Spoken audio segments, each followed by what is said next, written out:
Bonjour à tous et bienvenue dans le 18h de Télé Nantes, une émission pour vous si vous êtes cycliste puisqu'elle est quasiment entièrement consacrée au nouveau plan vélo de l'agglomération nantaise. C'est le deuxième plan de l'agglo, celui-ci a été adopté à la fin du mois de février, il va couvrir la période de 2016 à 2020.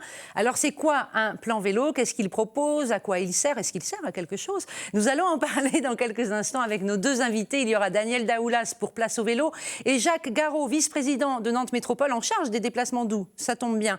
Et puis en fin d'émission, place au cinéma. Elsa, notre chroniqueuse, nous rejoindra pour nous parler du film Les Ogres. Rien à voir avec les monstres qui bavent et qui mangent les enfants. Non, non, il est plutôt question de théâtre et de cirque. Voilà notre programme, c'est maintenant.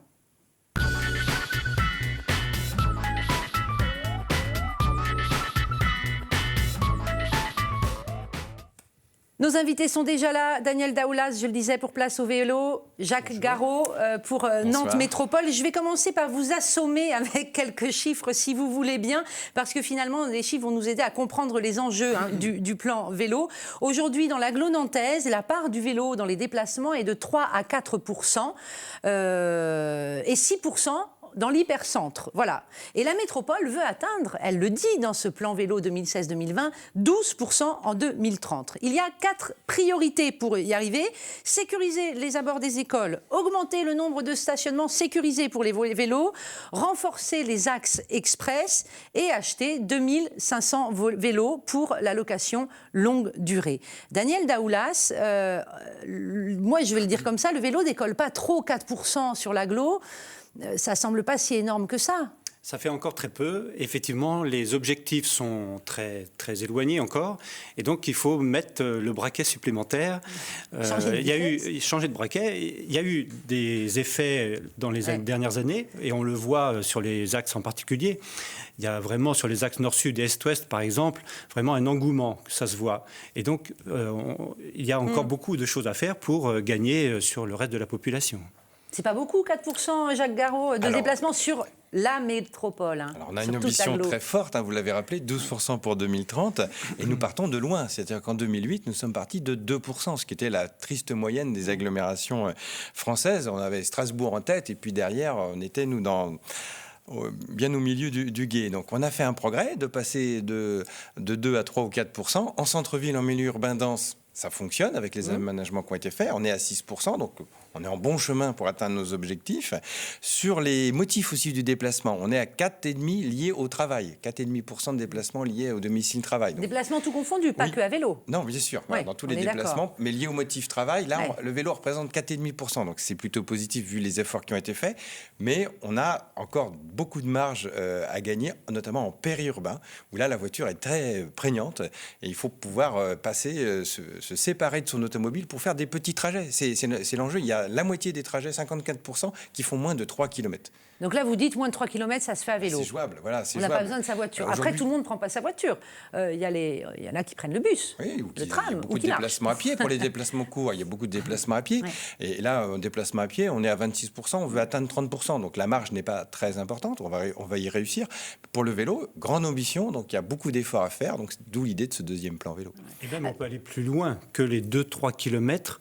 Avec un vélo assistance électrique, par exemple, ça permet des déplacements beaucoup plus importants. Alors, on y reviendra sur ces vélos à assistance électrique. Juste 50 millions d'euros vont être mis sur la table, sont mis sur la table pour ce plan. Je sais bien le chiffre. Oui, c'est ça. Il y a encore plus qu'au premier plan vélo, il y avait eu 40 millions. Là, il y en a 50, plus même les vélos en location, que ce soit le Biclou ou le longue durée, que nous allons devoir renouveler à partir de 2017. Donc, ça va venir s'ajouter à ces 50 millions. En fait, 50 millions d'euros, ça veut dire que pour développer la place du vélo, il faut investir. La communauté doit investir dans des aménagements, Oui, mais ça reste 50 millions, ça paraît toujours comme ça impressionnant, mais par rapport au reste de ce qui est dépensé en matière de voirie, ça reste des sommes qui sont relativement modestes. Chaque année, pour les transports en commun, nous mettons de l'ordre de 90 millions de fonctionnement à la métropole. Donc vous voyez, 50 millions sur 5 ans, ça reste extrêmement raisonnable par rapport à...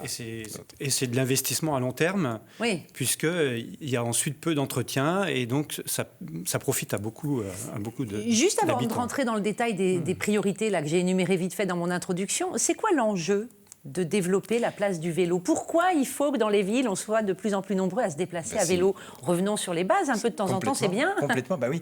Aujourd'hui, on est dans une société qui veut moins polluer, moins produire de gaz à effet de serre, qui veut avoir une ambiance apaisée autour de soi, qui veut aussi travailler sur la santé. Et l'automobile, c'est pas toujours un bon vecteur, hein, c'est un vecteur de sédentarité, donc ça y contribue.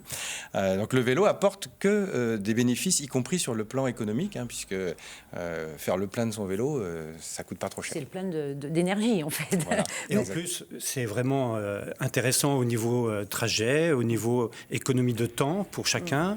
Et puis, je pense que la vie est plus conviviale lorsqu'on est à vélo. On peut s'arrêter, on peut repartir, on peut aller dans les commerces de proximité. Vraiment, chacun y gagne, y compris la collectivité. Il faut juste faciliter l'usage et puis peut-être rompre quelques freins. Certaines personnes ont encore des freins à utiliser le vélo. Énormément. C'est beaucoup une question de changement de comportement pour nos déplacements, en particulier les plus courts.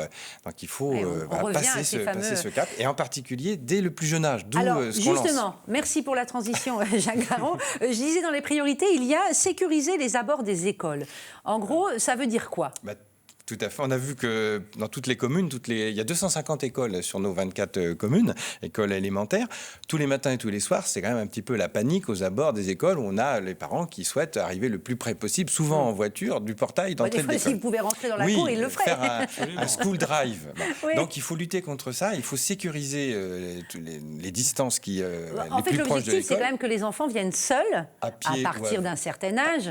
Oui, ou parfois même accompagnés à vélo. Oui. Hein, c'est pas... Mais qu'en tout cas, ils viennent seuls ou qu'ils soient accompagnés par leurs parents, mais à vélo. En sécurité. Surtout que les derniers centaines de mètres aux abords de l'école soient vraiment en sécurité. Mais j'ai envie de vous dire, moi, spontanément, quand j'ai lu la priorité, je me dis, OK, il y a les abords de l'école, mais il faut y arriver aux abords de l'école. Donc, il faut sécuriser tout le chemin de la maison à l'école, quand même. Absolument. Or, parfois, c'est pas le cas. Et déjà, effectivement, les conseils d'école, souvent, réclament des aménagements pour mieux sécuriser aux abords des écoles. Et souvent, il y a peu d'effets.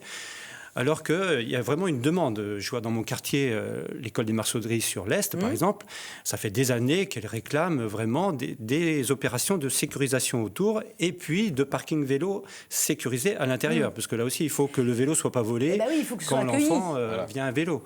Et donc là, il y a vraiment des efforts et de nombreux parents d'élèves qui sont déjà cyclistes ou qui sont prêts à le devenir, réclament effectivement des aménagements. Donc là, je pense qu'il y a un vrai effort important à faire. Donc la métropole ne peut pas tout faire. C'est un appel à projet que nous avons lancé pour pouvoir traiter 10 écoles chaque année, donc sur 5 ans, ce qui nous permettra de traiter 50 écoles sur les 250, donc 20%. Donc on est au-delà d'une expérimentation, on est quand même dans quelque chose qui va être significatif, qui va encourager ensuite les communes à aller plus loin. Donc on lance cet appel à projet auprès des 24 communes pour qu'elles puissent s'inscrire et passer une convention de façon à ce qu'on définisse qui va faire quoi. La métropole va faire le diagnostic, va venir voir comment se passe aujourd'hui. Après, il y a les mairies et la communauté éducative, les enseignants, les parents d'élèves et la mairie qui, au sein du conseil d'école, peut piloter la chose, voire même investir si à l'intérieur de l'enceinte scolaire, il y a besoin d'abris vélo sécurisés. Ça revient quand même. Donc 50 écoles d'ici 2020 pourraient voir leurs abords sécurisés pour l'accueil de vélo. Nous allons y travailler. Et donc, de nombreux parents cyclistes et adhérents, entre autres, de l'association, sont déjà porteurs et sont déjà partants. Hein. Ça pousse derrière. Vous dites les usagers...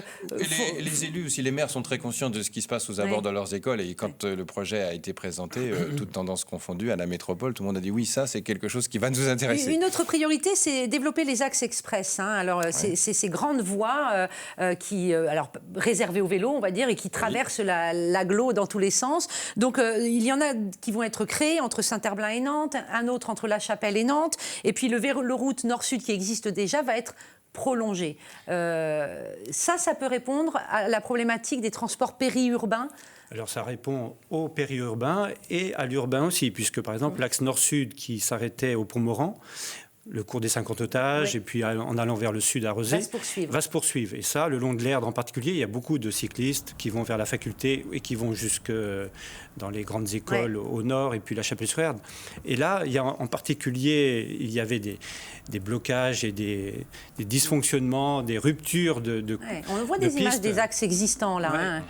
quand il y a des ruptures comme les grands giratoires, par exemple, c'est vraiment des coupures trop dures pour les cyclistes. Et puis Place au vélo, dit attendez autre chose. Là, vous dites le plan, il est un peu timide par rapport à ces axes. Il est un peu timide, en particulier sur des axes comme le boulevard Guisteau au centre-ville, mais le boulevard d'Albi, qui offre vraiment la possibilité d'aller vers l'Est, entre la gare sud et le sud de l'agglomération, et puis l'Est et le Nord-Est. Là, c'est vraiment très, très important de le réaménager. Alors, on demande à ce qu'il soit quand même pris en compte, au moins pour une étude précise. Il y a des travaux actuellement, il y a des constructions d'immeubles le long de ce boulevard, et on voit qu'il y a des périodes où il y a des... C'est pas praticable, C'est pas praticable, où il y a des stationnements qu'il faut supprimer pour donner la place au vélo. C'est compliqué, en fait, de tout gérer d'un coup, j'imagine. Il faut séquencer les choses, il faut se donner des priorités. C'était l'objet aussi de ce plan vélo. Sur les 7 axes express que vous avez cités, 2 vont être complètement traités dans leur continuité, y compris les franchissements de périphériques, qui sont des choses assez coûteuses. Donc c'est pour ça qu'il faut étaler les choses. Mais on a bien entendu la préoccupation de Place au vélo qu'on partage pour le boulevard d'Albi, mais c'est un projet à l'échelle du quartier, parce que quand on réaménage lourdement en supprimant éventuellement du stationnement, il faut trouver des solutions alternatives, surtout si c'est un quartier commerçant. Donc ça ne peut pas juste se décréter. Il peut y avoir la volonté d'une collectivité d'avancer, mais ça ne se fait pas comme ça en un coup de cuillère à peau. C'est un peu compliqué. Et puis il faut que tout le monde cohabite aussi. Tout à fait, mais sur ces axes principaux, comme le plan de déplacement urbain l'indique, il y a des aménagements cyclables qui sont indispensables et nécessaires. Et là, ça en fait partie. Donc on attend impatiemment qu'une étude réelle soit faite, et puis qu'ensuite, il y ait au moins de la place correcte pour la sécurité, c'est pour la sécurité des cyclistes, bien sûr. Autre priorité, je le disais, c'est l'achat des vélos pour la location longue durée. Alors, 2500 vélos. Moi, je croyais que c'était que des vélos à assistance électrique, mais pas du tout. En fait, c'est tout vélo. Il pourrait y en avoir, mais c'est aussi des vélos classiques. Ça existe déjà et ça marche bien. On a un système de location avec FIA ou NGE. Voilà. Il peut y avoir un petit peu d'attente pour les vélos à assistance électrique. On avait augmenté la flotte il y a quelques années dans le premier plan vélo.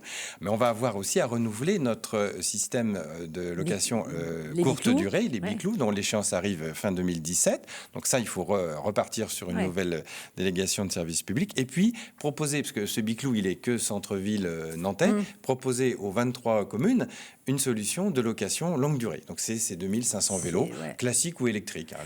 La proportion n'est pas encore aujourd'hui connue. On va revoir des chiffres qui ont été montrés tout à l'heure sur la part, les modes de déplacement entre la part de la voiture, 55%, la marche à pied 26%, les transports en commun 15%, et donc les vélos 4, 6 en centre-ville, on l'a bien entendu.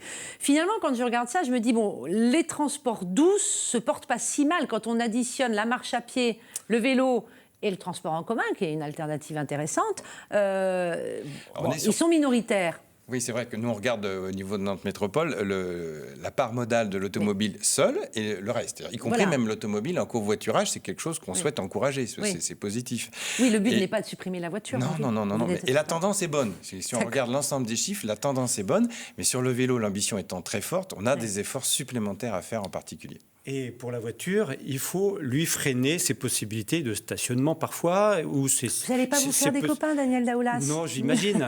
Mais parce que venir en même temps en voiture, autoriser la voiture, si on ne peut pas garer sa voiture, c'est pas très logique non plus. Je le vois dans les entreprises qui limitent leur place de stationnement pour les automobiles, eh bien, davantage de salariés prennent les transports en commun, prennent le vélo et finalement s'y trouvent très bien.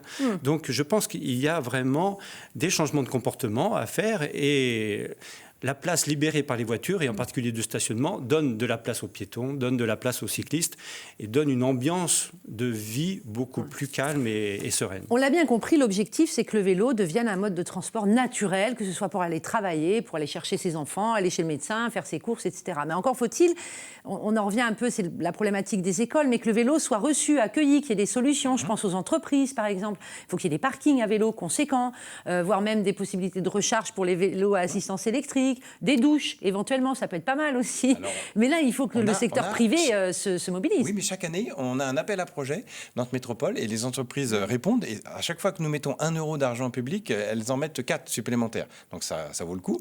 On a aidé comme ça, en l'espace de 5-6 ans, une 50aine d'entreprises à pouvoir investir spécialement pour leurs salariés, pour accueillir des cyclistes.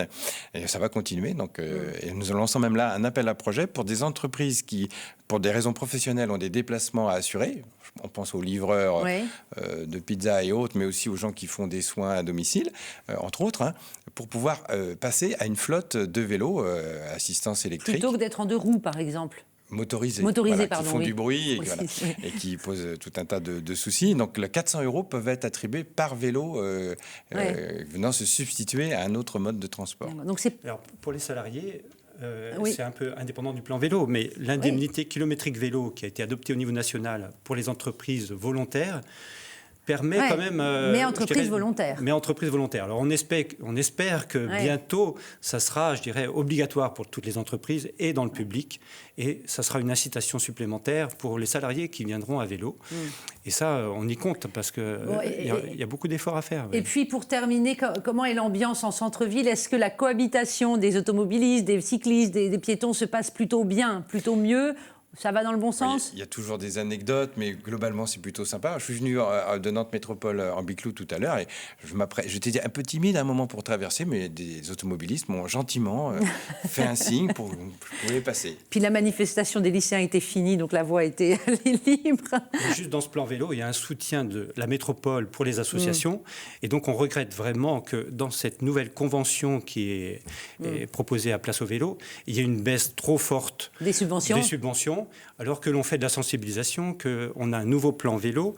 Et donc, ça paraît vraiment contradictoire avec ces efforts de changement de comportement de la population. Mais Jacques Garraud vous dira contexte budgétaire, j'imagine que c'est ça, mais la subvention de Place au Vélo a sérieusement baissé. C'est une réalité pour cette année. On espère que ça va être Vous disiez, vous avez rapidement. 3 salariés qui font de la sensibilisation, de la formation, et donc qui sont très présents. Et donc, on a vraiment eu... 10 secondes. Nous pouvons compléter en fait cette subvention par des prestations que nous fournit utilement Place au Vélo. Mais la discussion va se poursuivre avec l'association. En fait, ils travaillent ensemble, c'est-à-dire que Place au Vélo est vraiment concerté. Il y a un partenariat qui est intéressant dans l'élaboration de ces projets. Ça se passe souvent bien. Je vous remercie beaucoup, partenaire militant. On dirait une pub.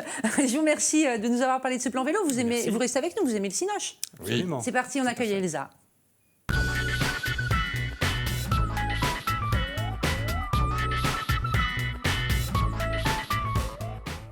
Elsa, notre chroniqueuse cinéma, s'installe. Bonsoir. Bonsoir. Et Elsa vient nous parler des ogres, et je le disais pour m'amuser en intro, non, ce ne sont pas ceux qui mangent les enfants. Non, pas du tout. Que la parabole est intéressante avec le film quand même. Ah, alors j'ai mis le doigt sur quelque chose. Un film que je n'ai pas vu, donc je navigue à vue. D'accord. Bon. Je suis là pour en parler, ça tombe bien. Et je suis là pour en parler. J'avais très envie d'en parler parce que c'est subjectif, mais pour moi, c'est le meilleur film que j'ai vu depuis le début de l'année. Oh rien que ça. Donc, ça commence fort. Oui, voilà, on n'est que mi-mars, voilà. Ça va. Mais c'est vraiment le meilleur film que j'ai vu. Ouais. Une jeune réalisatrice, Léa Fener, qui est passée par Cinésup à Nantes, qui a fait la Fémis après Option Scénario. Voilà. C'est son second film, et alors elle va emprunter une part de sa vie réelle, puisqu'elle va filmer une troupe, on voit sur l'affiche, une troupe de théâtre itinérante. Et donc c'est un peu en lien, une part d'autobiographie, c'est un peu en lien avec son enfance, puisqu'elle va filmer ses propres parents et sa sœur dans ce film, en faisant d'eux des personnages, je tiens à le préciser. C'est pas complètement autobiographique, mais évidemment qu'elle s'inspire de ce qu'elle a vécu petite. Mais ce sont eux qui jouent dans le film ? Oui, son père, sa mère et sa sœur aînée. On regarde la BA, peut-être ? On va regarder la bande-annonce pour avoir une idée, oui. Ouais, on regarde ça. Vous êtes le papa ? Non, je suis le compagnon. Le papa du bébé, je voulais dire. Ouais. 2 bras, 2 jambes et une bite. Ça va pas là, on vous entend sur scène. Vous faites du théâtre itinérant, c'est le genre de métier dans lequel on ne doit pas s'ennuyer. Jeune homme, c'est pas à New York que ça se passe, mais à Port la Nouvelle.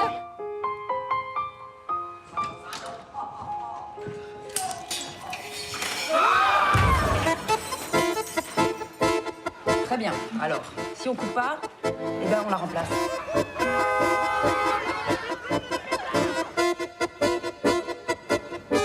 Alors tu vas leur baiser ? Si cette femme est encore là demain, je ne joue pas. Tu comprends rien. Mais j'en ai marre. C'est une histoire de famille ou quoi ici ? Mais oui, c'est une histoire de famille. Et alors ? C'est quoi ce chantier ? Dans 2 heures, je veux que tu sois nickel, hein ? Je veux qu'on ait l'air normaux, bourgeois et propres. Personne ne vous coiffe dans cette famille, hein les enfants ? Mais coiffez-vous un petit peu. Arrêtez-le ! sur la tête de ma mère, vous êtes des malades, putain. Ça vas-y de fou cette caravane. Parce que t'es devenu petite, faible, sans panache. C'est ça qu'on va devenir, c'est pour ça qu'on s'est battu.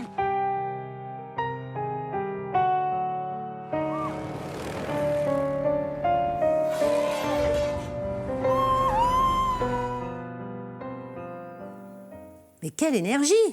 Oui, c'est la force du film, c'est complètement flamboyant. Ils sont la vie. D'ailleurs, les ogres, hein, le titre est venu d'emblée, vraiment, ils mangent la vie, ils dévorent la vie. Il y a quand même des passages très très durs, mais c'est flamboyant, c'est magistral. Et donc, elle a constitué une espèce de troupe de théâtre avec ses propres parents, c'est ce que je disais, des acteurs, des gens de théâtre qu'elle a trouvés à droite à gauche, et des acteurs professionnels. On a vu, il y a Adèle Haenel, Marc Barbet et Lola Dueñas, qu'on connaît pour les films d'Almodovar. Et voilà. Et cette troupe fonctionne à merveille. Ça dure 2h25. Ah, on n'en perd pas une miette, c'est une fresque mirobolante, on n'en perd pas une miette, on en redemande encore. Et Léa Fener le disait elle-même, elle voulait donner envie aux gens qu'on aille boire un verre avec eux, quoi. Et c'est exactement ce qui se passe, on a envie d'être avec eux, on est avec eux pendant 2h20 et on en redemande, c'est magistral. C'est du très grand cinéma. Il y a une histoire? Il y a un fil rouge, bien sûr. On le voit dans la bande-annonce. Ouais. La chute, très rapidement, voilà. d'une actrice, donc obligée d'en appeler une autre, qui est une ancienne amante. Et ça va créer, voilà, on imagine, exactement, un bébé en route aussi pour Adèle Haenel dans le film. Donc voilà, ça va créer, évidemment. C'est magnifique, magnifique. Donc, une ode à la vie. Ah, complètement. Ce film, complètement. Les Ogres, que vous pouvez voir au 14A, me 14A, semble-t-il. Oui. Il est sorti en salle? Il est sorti hier, voilà. Hier, et oui, on est jeudi, et je crois qu'il passe à 20h25 ce soir C'est au un film 14A. vorace. Le film qui donne envie, voilà. Donc c'est le choix d'Elsa. Merci Elsa d'être venue nous parler des Ogres, et merci encore à vous vous savez quoi, allez au 14A à vélo ce soir. Mais bien sûr. Merci de nous avoir suivis. On se retrouve également sur telenantes.com. Très très bonne soirée. À demain.